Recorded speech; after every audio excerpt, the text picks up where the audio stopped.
So it was just me and Al backstage, and he had his little props for the rest of his show, for the rest of his little skits by himself. And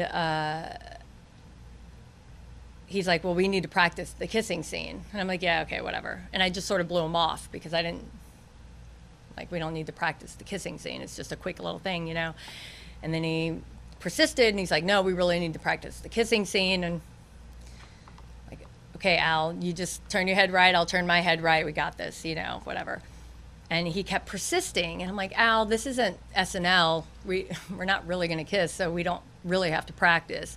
And he just kept persisting, and it just reminded me of like the Harvey Weinstein tape that you heard the girl when she was wired up for the New York, the NYPD, and he's just persistent and badgering and just relentless, you know? And so I was just like, okay, fine, just so he would shut up, you know? And he just sort of came at me, and we did the line, and he came at me, and before you even know it, I mean, you kind of get close, and he just put his hand on the back of my head, and he mashed his face against, I mean, it happened so fast, and he just mashed his lips against my face, and he stuck his tongue in my mouth so fast. And all I can remember is that his lips were really wet, and it was slimy. In my mind, I called him fish lips the rest of the trip because that's just what it reminded me of. I don't know why. And he stuck his tongue down my mouth, and I remember I pushed him off with my hands.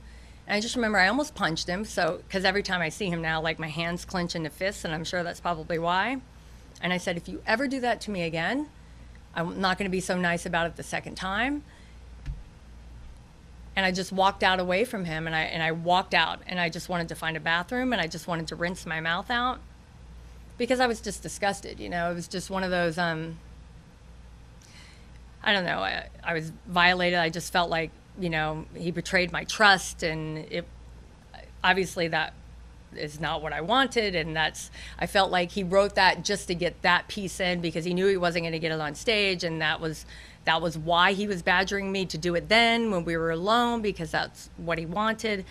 And then, you know, 5 minutes later, we had to go out on stage. I had to be an actress, you know, I had to go out on stage with this guy who just did this to me 5 minutes before and act like he's my best friend and Al Franken, ladies and gentlemen, and this is the greatest thing ever, and do our lines, and trust me, he didn't even get close to my face when we had to come in for the kissing scene. And I mean, look, I was afraid to speak out 11 years ago. I wanted to say something, and there were people around me who said, oh my God, you will get annihilated and you will never work in this town again. And I was afraid of that. I really was afraid of that.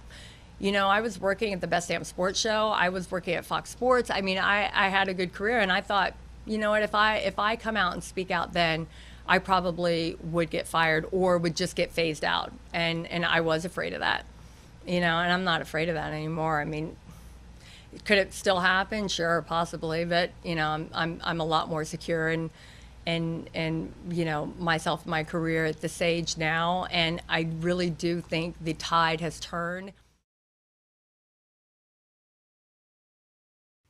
Hey, NBC News viewers, thanks for checking out our YouTube channel. Subscribe by clicking on that button down here and click on any of the videos over here to watch the latest interviews, show highlights, and digital exclusives.